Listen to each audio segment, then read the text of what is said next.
एक स्त्री का अपहरण के लिए एक रावण को पुतला को जलाया जाता है, तो मैं उनका भी एविडेंस रखा हूँ कि इंद्रदेव ने गौतम ऋषि का पत्नी अहिल्या को साथ बलात्कार किया, उसका दहन क्यों नहीं?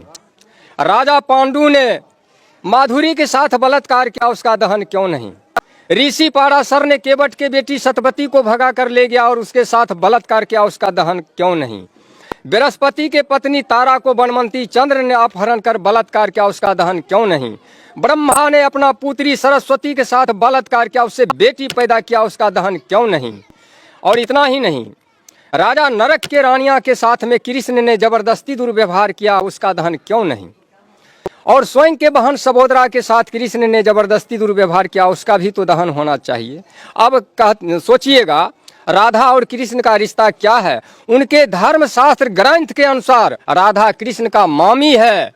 अगर कोई भांजा मामी के साथ रंगरलियां मनाएगा तो कोई छोड़ेगा? और इतना ही नहीं, महाभारत में भीष्म पितामह ने 3 लड़कियों को अपहरण कर बलात्कार किया, अंबा, अंबे, अंबालिका।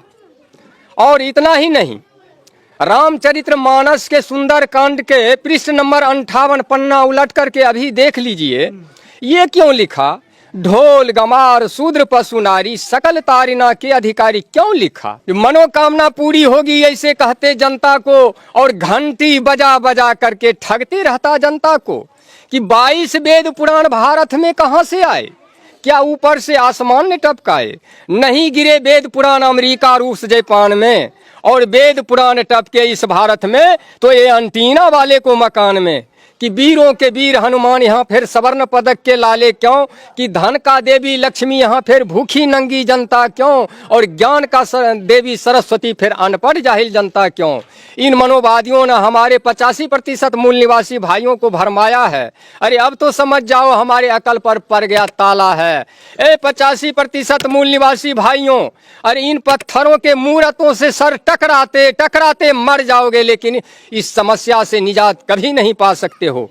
अब 33 करोड़ देवी देवता को पैदा करके छोड़ दिया है, जिसके पीछे हम 85% उलझे हुए हैं।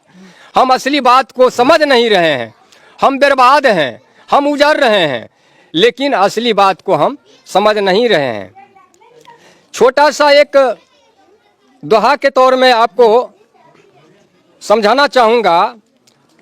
अब आप 10 गो मिट्टी का चूहा बना लीजिए और चूहे को रंग में पेंट पोचारा करके किसी चूहे को बिल पर रख दीजिए, और इधर से 5 गो बिल्ली को इंडिकेट कीजिए, तो क्या मिट्टी का चूहा को बिल्ली कैच करेगा? नहीं, कभी नहीं कर सकता है। 10 गो मिट्टी का खरगोश बना लीजिए और खरगोश के रंग में पेंट पोचारा करके किसी झाड़ी में छुपा दें, और इधर से 10 गो कुत्ता को इंडिकेट करें, क्या मिट्टी का खरगोश का कुत्ता कैच करेगा? कभी नहीं कर सकता है। हम इतना ग्रेजुएट होते हुए मानव, पढ़े लिखे, डॉक्टर, वकील, इंजीनियर, प्रोफेसर, जज, कलेक्टर, IAS, APS हो करके भी हम माटी के हनुमान, शिव शंकर, दुर्गा, काली, पार्वती, लक्ष्मी, सरस्वती, गणेश बना करके रंग पेंट पोचारा करके लंगोटा साया साड़ी ब्लाउज पहरा करके कल जोड़ करके गिराते हैं, हनुमान हम पे कृपा करो। क्या हनुमान के पास में बैंक बैलेंस है जो आपको 10-20 हजार रुपया से मदद कर देगा? क्या लक्ष्मी, सरस्वती, काली के पास में लाइन प्रॉपर्टी है जो 10-20 बीघा जमीन को रजिस्ट्री कर देगा? इसका मतलब हम असल नकल को पहचान करने में हम उस कुत्ता और बिल्ली से भी गए गुजरे मानव हैं। साथियों, इस बात को समझना होगा। जब तक नहीं हमारा ये 85% आदमी समझेगा, तब तक ये समस्या में उलझे रह जाएंगे।